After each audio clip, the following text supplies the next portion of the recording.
Hello and welcome to Truth Tuesday. I'm Pastor Ken and I'm glad you're joining me today.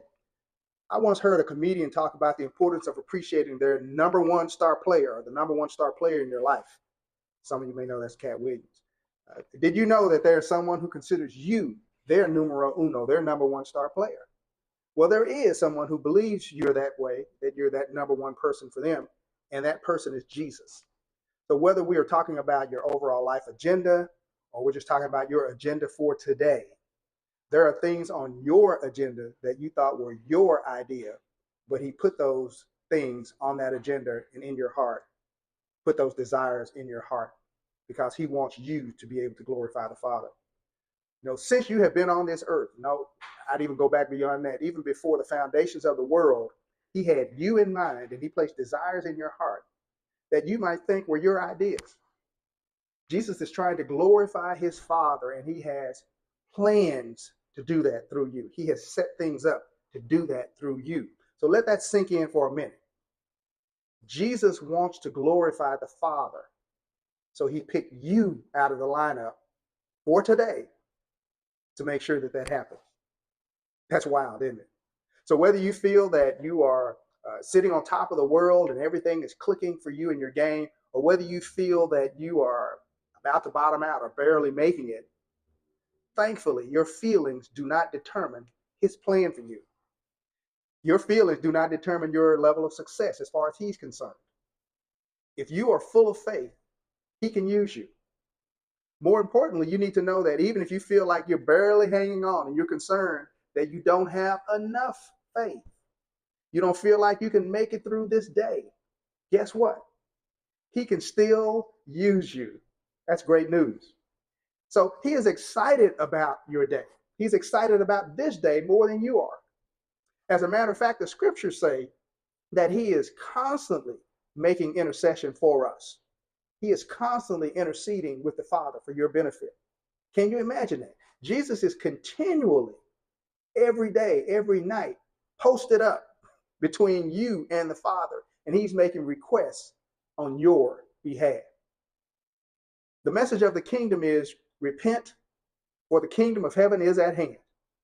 Repent means to change the way you think about the Father, change the way you think about yourself, change the way you think about your circumstances, change your mind because the kingdom of heaven is nearby, it's within reach. So even on those days when you feel weak, repent, change your mind, change your attitude, change your view of the Father. Even though you feel weak, change your mind, change your attitude, your view of yourself. Even though you feel weak, change your mind, your view, your attitude about your circumstances. Because when we are weak, he is made strong. So if you're depending on him and you feel weak, know that he makes you strong. When you're weak, but you're depending on him, he steps in and his grace is sufficient. Keep your faith.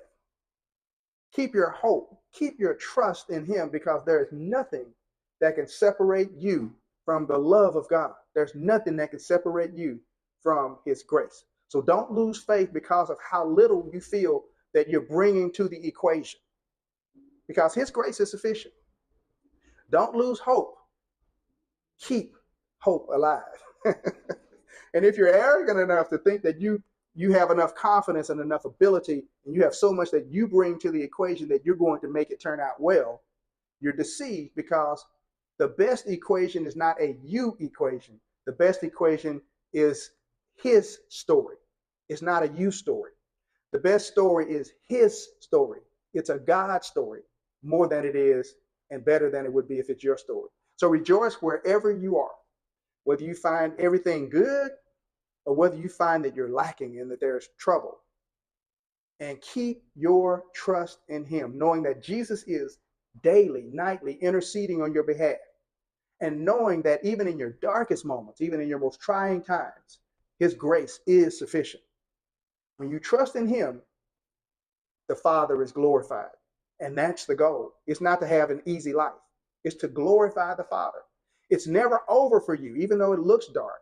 Change your mind, change your view, change your outlook, because the kingdom of heaven is within your reach.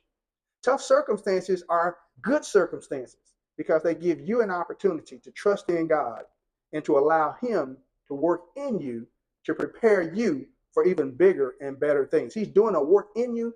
He causes all things to work together for our good. That's what His word says. So even if it doesn't look right, it is right. He makes it right. And that's just the truth, the whole truth, and nothing but the truth. Thank you for joining me today. And don't wait, whatever you do right now, please join me in preaching the gospel and sharing the gospel of His kingdom by sharing this video with at least one person today. May God bless you, and may He keep you, and may God be glorified through you in your life because of you being in the situation that you're in right now. That's my prayer for you and for your life. Be blessed, be well.